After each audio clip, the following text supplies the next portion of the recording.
Welcome everybody back to Boost in Motion, and today I want to talk about how to make your 3.7 Q50 faster.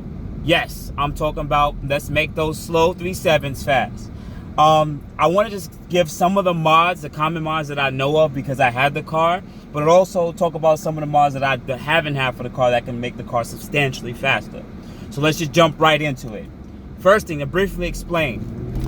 Well, this is for the 2014 to 2015 Q50. Some of these mods are interchangeable off the G37 and the 370Z, and also the hybrid models. But I'll break it up, I'll go into that a little later in the video. But anyways, let's get into the breather mods. First thing we want to talk about is intakes. There's only two intakes on the market that I would recommend from what I read and what I saw. The first one is Takeda Intakes. It has a enclosed box that has a cone inside of an enclosed box, and it usually has a higher wheel horsepower, not that much, from mid-range to higher RPM. Why do you guys say y'all should get this? The reason being, all of the air intakes out there are hot air intakes. They're not cold air. They're pretty much sucking all the hot air from the engine bay into your motor. And for a naturally aspirated car, that is not good at all. So the Takeda is my first recommendation. My second recommendation that I think you guys should look into is Optimus. Now, Optimus uses a intake system that has pipes, really good craftsmanship to be honest, that goes from the intakes, from the throttle bodies all the way until the front of the grill. Two cones in front of the grill. This is the best because you get all the cold, fresh, low pressure air from the front of the car, the front air dam, which gives you pretty much the best performance.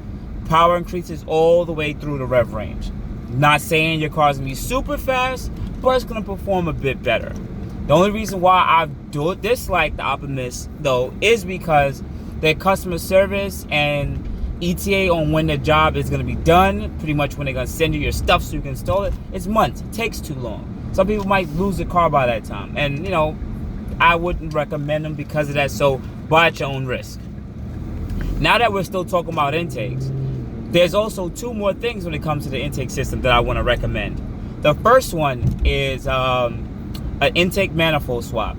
Your VQ37 has that black plastic manifold, but there is an intake swap with the VQ35HR intake manifold. That's off the Z1 Motorsports actually sells it. That's off the VQ35, pretty much off the 2007 to 2008 G35s and also the 370Zs. Why is this a common mod? Reason being, that intake manifold breathes way better than the VQ37. I don't know why Nissan didn't want to put that manifold on top of in the VQ37, but whatever, that's what they did. But somehow somebody out there sat there and played with it and found out that you could put that manifold on top of the VQ37 motor. Now there's another company, I think it's called EPS. I'm gonna put all the brands and everything below here. EPS makes larger throttle bodies for the cars. Remember, you have a dual throttle body system. If you have larger throttle bodies, that means you have more air coming into the car, which means better suction, better power, better everything, more air, more gas, whatever. but in all seriousness though, those throttle bodies are quite expensive, and you're gonna have to do a tune when you get those installed too, on top of the intake manifold. Now you guys gonna say, well, you gotta get a tune. Well, I would recommend a tune all the way around for any of these products, because to get the best performance, you should get a tune. But before we get more into that, let me jump into some of the exhaust mods. Now, the best bang for its buck, to be honest, guys, is to me, when I had that car, was the test pipes.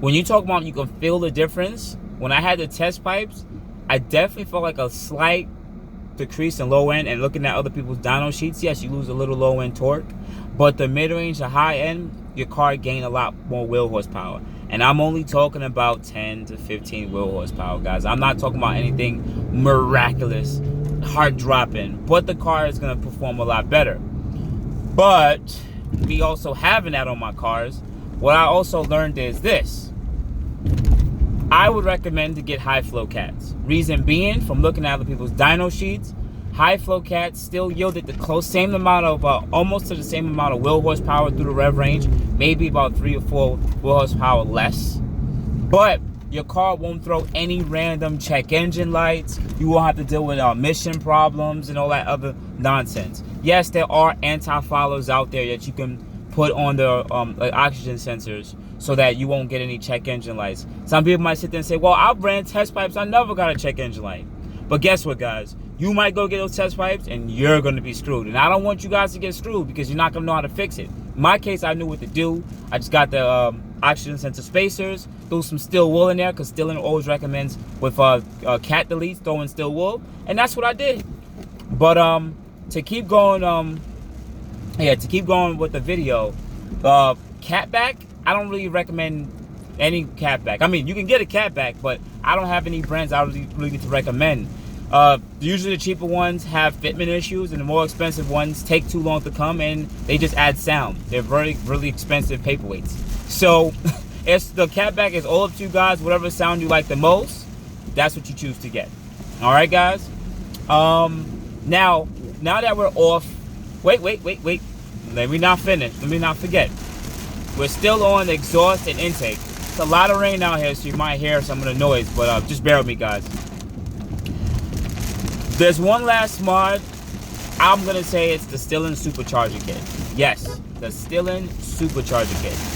Now the basic kit out the box gives you about 350 to close 300. I'll say 360 to 380 wheel horsepower. Okay, but you can also make modifications to the kit where you put smaller pulley, which gives you, when you add a smaller pulley on a supercharger, it gives you more air to the motor, which means it gives you more power. Also, when you another thing you can do with it is run E85. Yes, you can start making what's going on, guys? Come on. You also could run E85. So pretty much you're gonna get larger injectors. You're gonna get a larger fuel pump too. You can add it on top of the kit, and you're gonna get a dyno tune, custom tune, and yeah, you can run E85. I'm not going to get too much deeply into the E85 business, but from what I'm seeing, if you could swap over to E85 on a STILLEN supercharger kit with a small pulley, I'm telling you guys, I'm seeing 500 wheel horsepower. So some of you guys might just briefly sit there and say, well, if I can make 500 wheel horsepower running E85, why should I waste my time on some of this other stuff? Exactly. Why should you? Why should you? I recommend, all in all, if you buy all those little bolt-ons, it's almost going to come to the price of a STILLEN supercharger kit. So I recommend just buy the supercharger kit and upgrade it slowly and surely to a smaller pulley. Maybe if you have E85 close to you, run E85. If you don't, do it on 93 gas. Some of y'all guys in California, I got 91 only, which does suck. I feel bad for y'all guys, but from what I'm seeing, that's my recommendation. But before I finish the video, I want to still include these other mods that don't necessarily add horsepower necessarily, but makes the car a better performer and acceleration. Lightweight drive shaft. Yes, they make a lightweight drive shaft for the car. Why do you guys want a lightweight drive shaft? Reason being, when you go with a lightweight drive shaft, you lower the rotational mass of the drive line. You guys are probably like, what are you even saying? I don't understand. Why do I care to lighten up the drive shaft? When you lighten up the drive shaft, the engine doesn't have to use as much horsepower to turn all the drive axles, the wheels, the drive shaft, the transmission. It doesn't have to work that hard. So you actually regain wheel horsepower by lightening up a lot of these components. Well, there's something called sprung unsprung weight too, which is unsprung weight is the wheels. That's another thing you can look into. Go with lighter weight wheels. The stock wheels on this car are about 30 pounds. You can go down to about light as RPF ones. They're like 18-inch wheels. They're about 19 pounds each. Or there's some 20-inch wheels out there that are about 22 pounds each. And also very good looking, like Rihanna and Vernetti's and all these other brand wheels. So you also can look into those wheels too, if you choose to do that. And finally, tires. Everyone knows that the stock run flats suck. The stock run flats suck, so look into an ultra high performance summer tire if you have mostly dry season.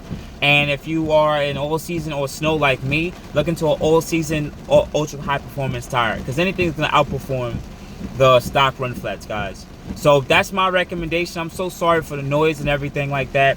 I just wanted to make this quick video for you guys because I know we have this 3.7 and 3.0T war, but I want to know that, I want you guys to know I'm on both sides and I support both of the cars, all right? So this is me from Boost in Motion. I hope you guys really love this video. If I missed anything, leave it in the comments below. And do appreciate y'all so much, man. Thank y'all. Don't forget to subscribe. Hit the little bell.